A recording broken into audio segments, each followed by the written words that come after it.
اب بات آتی ہے وہ کون سے عمل ہے، وہ کون سے کام ہے جس کی وجہ سے روزہ ٹوٹ جاتا ہے،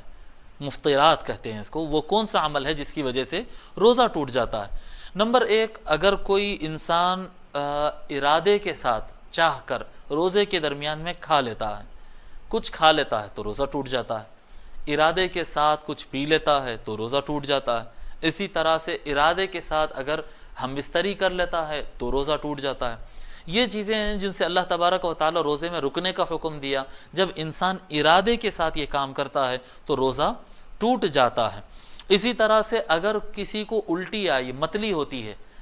ہوتی ہے تو انسان اگر بالارادہ الٹی کرتا ہے، یعنی جیسا حلق میں انگلی ڈال کر کرتے ہیں یا طاقت لگا کر کھانا واپس نکالتے ہیں،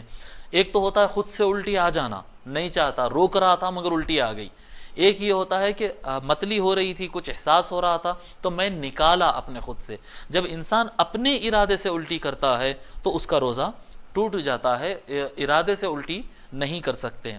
اسی طرح سے جو انجیکشنز ہوتے ہیں، وہ انجیکشنز جو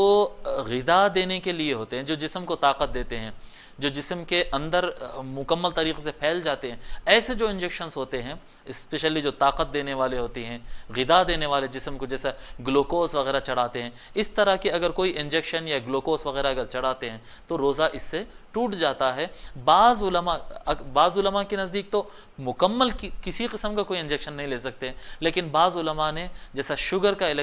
انجیکشن ہے یا بعض مخصوص انجیکشن ہے جو جسم کو طاقت نہیں دیتے ہیں، مخصوص انفیکشن کو وہیں کا وہیں ختم کرتے ہیں، بالکل مختصر اس کا اثر ہوتا ہے، جسم کو اس سے طاقت نہیں ملتی، بعض نے اس کی اجازت دی ہے۔ لیکن ایسے انجیکشن جو جسم میں مکمل پھیلتے ہوں یا جسم کو طاقت دیتے ہوں یا غذا دیتے ہوں، ایسے انجیکشنز بالکل نہیں لے سکتے۔ ایسے انجیکشن لینے کے ساتھ روزہ ختم ہو جاتا ہے۔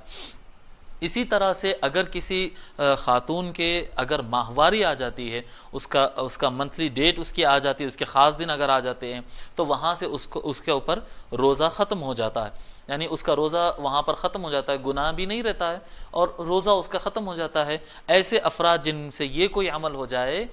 ان کو چاہیے کہ وہ رمضان کے بعد ان روزوں کی قضا کر لے۔